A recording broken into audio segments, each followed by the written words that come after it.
Ng tanghali guys, so sa araw ng Bernis, so nature lovers muli, so carpenter and nature lover, so panahon na mga kaibigan o kapatid, so shout out sa lahat ng bawat isa sa atin na nanonood sa ating mga video tungkol sa mga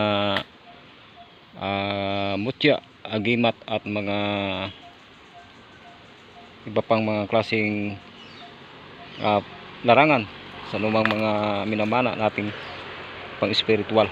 So guys, ito lang ang video na ito ay para lang sa mga naniniwala.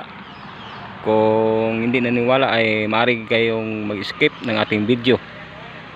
So isang magandang panahon sa inyong lahat mga guys. So, meron tayong nakita dito guys, habang tayo ay nagpasyal saglit ng bundok na ito. So nasa gilidan tayo ng daanan. So mayroon tayong nakitang isang baging na pakaliwa yung ikot. So ipapakita ko sa inyo guys kung at sabi ko sa inyo kung saan ito mga pwedeng magagamit. Ito yung baging na guys, tagaliwas. Yan. Ito ay isang uring baging na Maria. Sinuko ang itim na Maria na pakaliwa yung ikot. So maganda ito guys para sa mga taong matigas ang ulo, pampalubag loob ito guys. So ayan, ito lapitan natin para maaninag yung mabuti guys. Wait tabi. So ayan siya guys. Kung titinian nyo guys, ang kanyang ikot ay pakaliwa. Ayan. So ayan. So ito yung dahon. Yan ang dahon guys. Maliliit ito. Ayan. Ang tawag dito sa amin ay sinukuang Maria, baging itim. So bago tayo kukuha guys, kailangan muna natin ng paalam ng tagabantay o sa mga nanirahan dito, dahil ito mga ganitong mga klase mga pambihirang mga pakaliwa yung ikot ng baging guys ay bihira mo lang matagpuan. So ayan guys, so, kailangan muna natin magpaalam bago tayo na kuha ng kunti lang guys yung kukunin natin para hindi siya masyadong mamatay. Kukuha lang tayo ng kapiraso, yung ito lang kahit dahon lang guys para hindi siya masyadong mamatay guys. Magpaalam muna tayo. So kailangan muna natin guys i-pause yung video bago tayo magkuha. So ito na guys, so hingi tayo ng konti mga kaibigan. So tagabantay ay ito ay gagamitin natin sa mga taong matitigas. Ayan guys, pakaliwa yung ikot. So kung tingnan natin ito, iba ito, pakanan yung ikot niya guys. Yan. Yan. So dito sa taas pakaliwa, doon sa dumaan sa likod. So ito, maraming salamat mga kaibigan. So punta tayo dito guys, mayroon din tayong nakita dito ng tunghayan na isang baging din na umiikot pero hindi na tuloy, bumalik siya. Ayan, paikot siya pa kanan tapos paganyan siya. Ayan yung baging siya. Ito guys, so mayroon tayong nakuha guys. Ito ay panghalo natin sa mga sangkap na ating nakikalap sa tuwing araw ng Biyernes Santo. So mayroon din tayong nakita dito guys, makita din natin sa inyo yung isang ugat na tumago sa isang ugat din ng puno. So baka hindi tayo makaabutan ng time. Kailangan muna natin guys, medyo malayo-layo, ay pause muna natin. So pause muna natin guys. So nandito na tayo guys. Isang mapagpalang panahon sa inyong mga kaibigan. So ito, isang puno, yung kahoy na ito guys. Yan. So itong ugat na ito ay kaiba din itong puno ng kahoy. Kung tingnan natin, yung isang ugat ay dito dumaan, yung isa dito. So hindi natin alam kung saan na yung ano niya guys,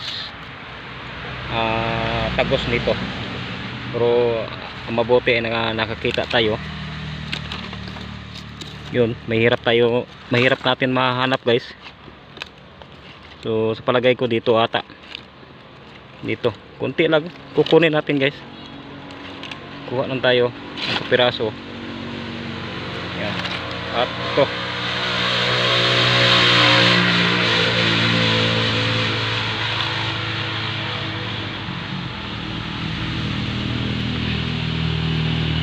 so para hindi mamatay guys.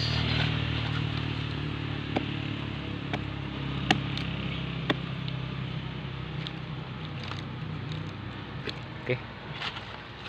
So ang gamit naman ito guys ay para tatagos yung taglay ng bisa.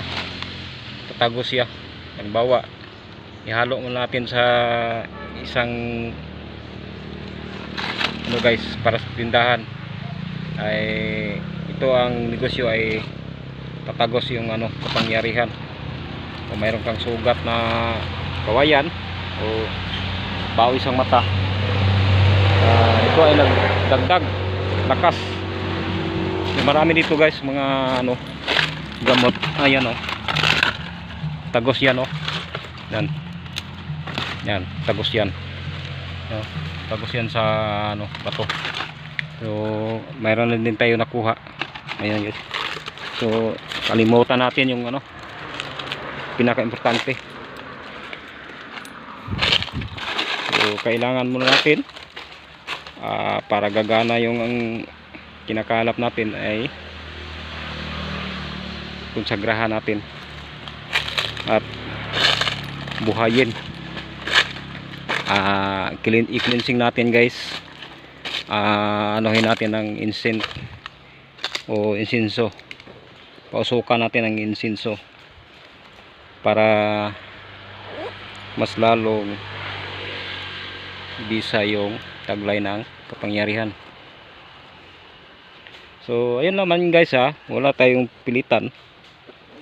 So nakadepende na rin sa inyo, at nakadepende lalo na nakadepende na rin sa inyo paniniwala.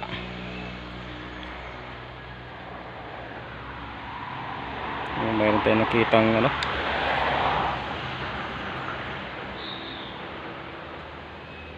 nakitang bato guys. Hindi natin alam kung saan ito.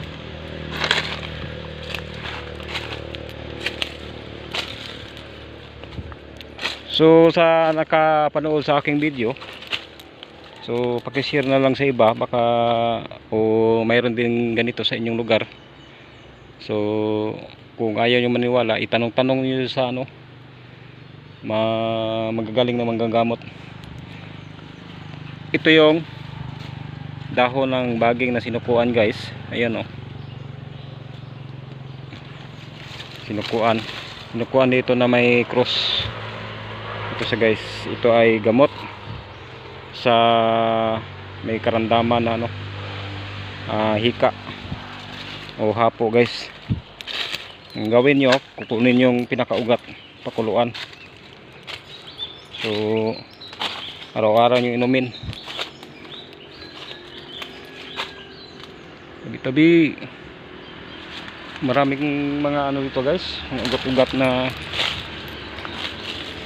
malalaki, mga bato dito.